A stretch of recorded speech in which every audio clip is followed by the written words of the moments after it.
पता नहीं किस जन्म की दुश्मनी निकाल रही है मुझसे। ऐसी छुई मुई बनकर बैठी है जैसे मेरे आने से पहले 8-10 नौकर चाकर आगे पीछे फिरते रहते थे। थोड़ा बहुत हाथ पैर हिलाने से कौन सा शरीर घिस जाएगा इनका। सब कुछ मेरे भरोसे छोड़कर बैठ जाएंगी। बाहर से थक कर आओ और फिर घर में आते ही रसोई में लग जाओ। वंदना खींचते हुए अपना सारा गुस्सा रसोई में बर्तनों पर निकाल रही थी। ऐसा नहीं था कि उसकी सास रुक्मणी जी को बहू के बड़बड़ाने का भान नहीं था, लेकिन वो भी ठिठाई पर थी।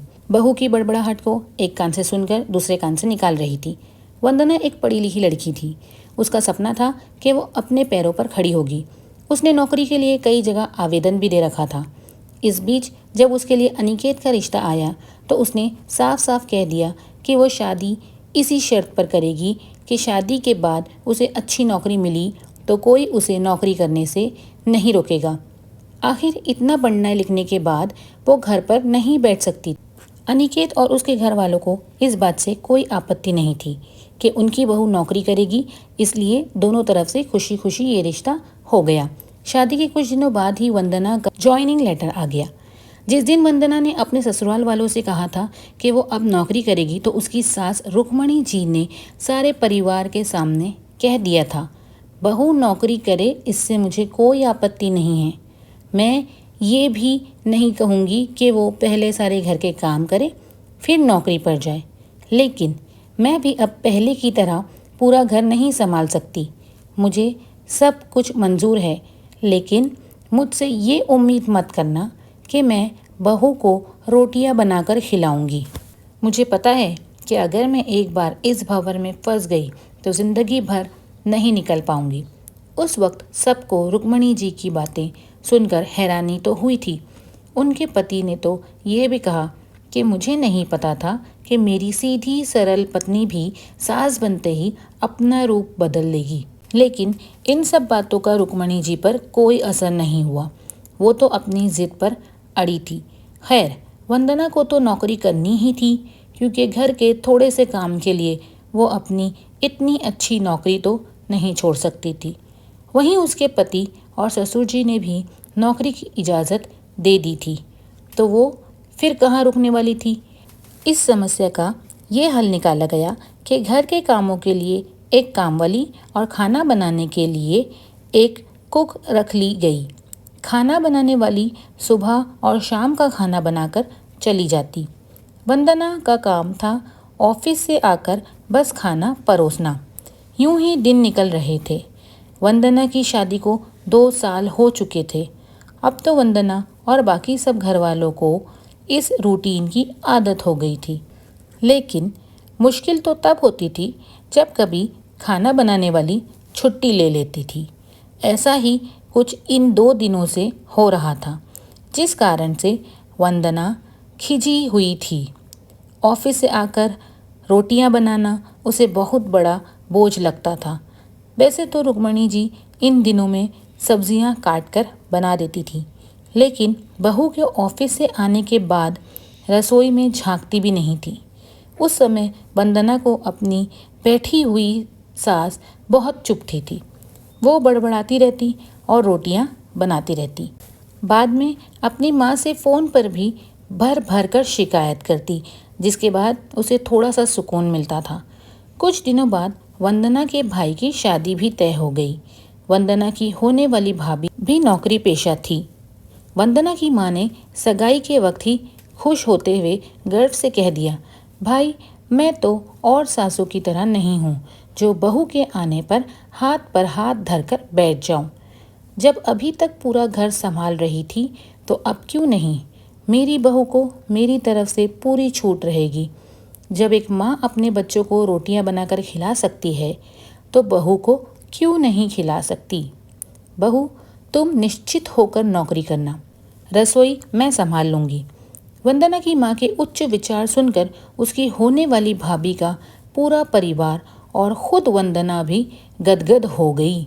वाह माँ, आप कितने बड़े दिल की हैं। काश मेरी सास भी आपकी तरह होती, लेकिन मेरी किस्मत में ये सुख कहाँ। मेरी सास को तो बस हुक्म चलाना आता है। मुझे गर्व है कि मेरी माँ इतने खुले विचारों की है। अपनी चिड़चिड़ाहट निकालते हुए वंदना बोली। कुछ दिनों में ही वंदना के भाई की शादी हो गई और कुछ दिनों बाद ही वंदना की भाभी ने अपनी नौकरी ज्वाइन कर ली। वंदना की माँ भी अपनी बहू को हथेलियों पर रखती थी। सुबह उसका नाश्ता, टिफ़िन, फिर रात का खाना भी तैयार रखती थी। अपने हाथों से परोस कर सबको खाना खिलाती थी। उनकी बहू भी मम्मी जी करती हुई अपनी पसंद नापसंद बताती रहती थी, जिसे वंदना की माँ बड़े चाव से पूरा करने में लगी रहती थी।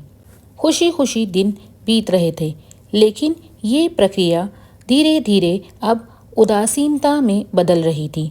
वंदना की भाभी को अब कुछ भी ना करने की आदत पड़ गई थी। एक दिन जब वंदना फ़ोन पर अपनी माँ से बात कर रही थी तो उसकी माँ बस रो पड़ी। बेटा, मैं इतना करती हूँ तेरी भाभी के लिए, फिर भी उसे मेरी कद्र नहीं। अरे, मेरी दी हुई छूट अब मुझ पर ही भारी पड़ने लगी है। क्या हुआ माँ, आप ऐसे क्यों बोल रही हैं? आप तो भाभी का मुझसे भी ज़्यादा ध्यान रखती हैं। क्या भाभी ने आपसे कुछ कहा है? वंदना बेचैन होते हुए पूछने लगी। कुछ क्या बेटा, अब तो सब कुछ वो मुझे ही कहती है। ऑफिस से आने के बाद एक गिलास पानी के लिए भी मुझे आवाज़ देती है। नाश्ते में थोड़ी देर हो जाए तो मदद करने के बजाय गुस्सा होकर यूं ही बिना खाए चली जाती है। आखिर मेरा भी कुछ आत्मसम्मान है या नहीं? मैं तो उसके लिए बस काम वाली बनकर रह गई हूँ। माँ, ये तो बहुत गलत बात है। आप भाई से साफ साफ कह क्यों नहीं देती कि अपनी बीवी की लगाम खींच कर रखे? आप माँ हैं, कोई नौकरानी नहीं। भाभी नौकरी करती है, इसका मतलब ये नहीं कि आप पर हुक्म चलाएगी। गरजते हुए वंदना बोली। किस मुंह से कहूँ बेटा? पहले तो खुद मैंने ही आगे बढ़कर कुल्हाड़ी पर अपना पैर दे मारा, फिर शिकायत किससे करूं? तेरे पापा ने तो कहा भी था कि बहू को ज़्यादा छूट देगी तो बाद में पछताओगे, लेकिन मैं ही बड़ाई की भूखी थी जो अपनी बहू को सर पर चढ़ा लिया। एक बात कहूँ बेटा, तू चाहे अपनी सास को कुछ भी कह ले, लेकिन समधन जी का ये फैसला सही था कि वो बहू को रोटियां बनाकर नहीं खिलाएंगी।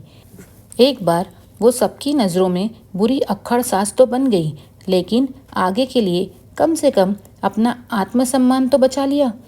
अब ना तो तू उन्हें ताना दे सकती है और ना ही कोई रिश्तेदार। काश मैंने भी शुरू से ही ये घर गृहस्थी की पूरी जिम्मेदारी अपने सर पर लेने से इनकार कर दिया होता तो आज मेरा ये हाल ना होता। माँ की बात सुनकर वंदना निशब्द हो गई। भारी मन से उसने फ़ोन रख दिया।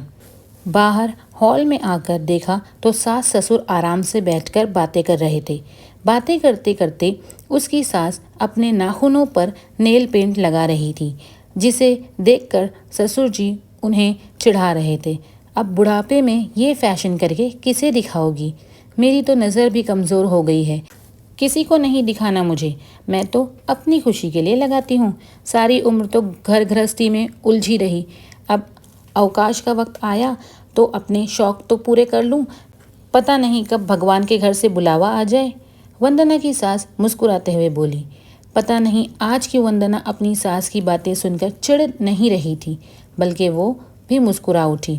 सही तो कह रही है मम्मी जी, एक गृहिणी को अपने लिए वक्त ही कब मिलता है।